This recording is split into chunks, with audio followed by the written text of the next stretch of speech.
Hello internets, Jesus loves you. My name's Cody and this is the Christian News Show due on Tuesdays and Thursdays with geeksonofgrace.com. I had a wonderful week off. Thank you guys so much for your patience. Let's get into the show. Because the first story of the day sounds like it came straight out of the Babylon Bee. Church bans fat people from worship team. You mean that's not The Onion? That is a real thing?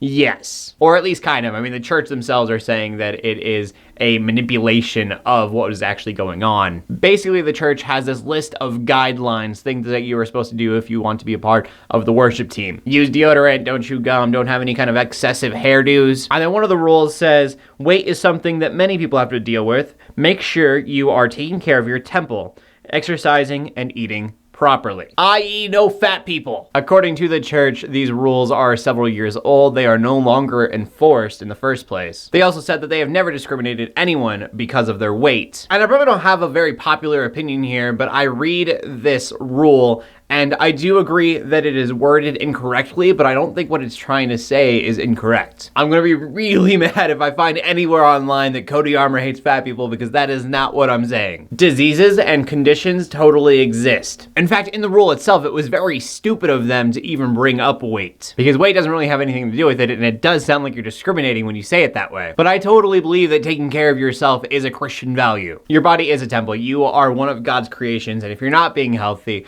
you're not really showing God's creation much respect. But again, nothing to do with weight. In fact, what the world and society calls fit really isn't all that healthy. It's actually a good thing to have a little bit of chunk. And I hope I don't shame anyone or put anyone into any kind of guilt with that, because that's not what I'm trying to do. Feeling any kind of condemnation doesn't lead you anywhere but feeling guilty. It's conviction that actually moves you. The next story is about a video game, one that actually looks pretty cool. It definitely looks to be a kid's game. I think people are playing them on tablets, but it's called Guardians of Ancora, and it has 120,000 users already. I will say the graphics look a bit RuneScape-ish, a little bit. But you play this game, you go through quests, and you actually learn about the Bible as you go. So that's pretty cool. I think video games getting to do stuff like that is always awesome. There's also a game called Aetherlight, which is about like steampunk world that's also kind of a Christian game and shows kids Christian values as well. Just a little bit of Christian geeky awesomeness for you. And then final story of the day,